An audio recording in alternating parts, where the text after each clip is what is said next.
Olá pessoal, salve Maria, Deus abençoe. Olha o que a freira foi capaz de falar.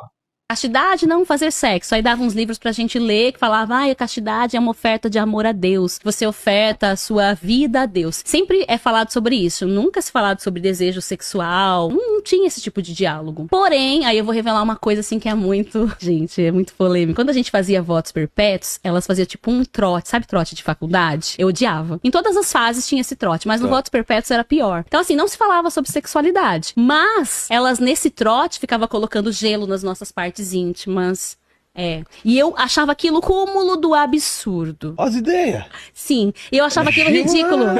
Sim, esse ápice mais complexo era reservado pro trote do votos perpétuos. Então elas ficavam zoando que os trotes do votos temporários, ou do noviciado, era meio que coisa bobinha. Quando fizeram isso comigo, né, que eu fiz votos perpétuos... Olha, eu não sei se o que ela disse é mesmo verdade, mas a questão que se coloca é o seguinte.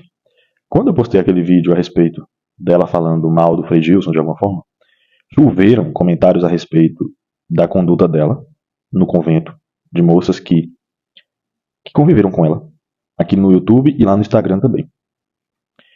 Em nenhum momento, essas freiras que conviveram com ela relatou que esse tipo de coisa acontecia. Isso é o primeiro ponto. Muito estranho, né? As outras freiras, que também, por incrível que pareça, algumas pessoas que entraram em contato comigo eram ex-freiras. E elas relatavam que, naquele processo do convento todo, não tinham exatamente coisas como ela descrevia.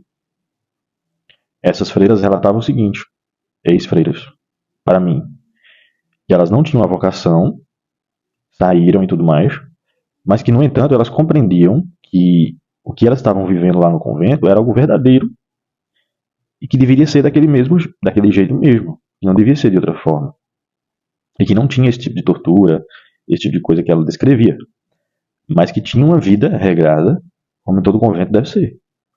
Então não tinha uma espécie de escravidão, uma espécie de opressão dentro do convento. Tinha uma vida regrada, uma vida de sacrifício, como todo convento deve ser. E digamos assim, que ela, nesse podcast com o Vilela, e falando mal do Frei Gilson, e falando isso que ela acabou de falar, ela exagera, porque eu acho que ela ficou com alguma mágoa de algum episódio que aconteceu. E sinceramente não dá para saber como aconteceu, se ela também não contribuiu para que isso evoluísse, de alguma forma.